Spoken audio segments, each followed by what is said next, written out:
असं आहे की नेपाळमध्ये त्या ठिकाणी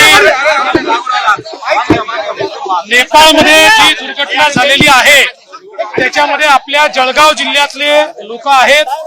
सन्माननीय मुख्यमंत्री महोदयांनी चीफ सचिव सेक्रेटरींना सांगितलं आहे, माझी चीफ सेक्रेटरींची चर्चा झाली। चीफ सेक्रेटरींनी त्या ठिकाणी उत्तर प्रदेशच्या चीफ सेक्रेटरीशी बोलणं केलं आहे। बॉर्डरवर आपले जे यूपी उत्तर प्रदेशचे जे सगळे अधिकारी आहेत त्यांच्यासोबत चर्चा झालेली आहे। मिनिस्ट्री ऑफ एक्सटर्नल अफेअर्सची चर्चा झालेली आहे। आपली जी काही या ठिकाणी डिझास्टर मॅनेजमेंट रूम आहे त्याचं कोऑर्डिनेशन आपण करून दिलेलं आहे।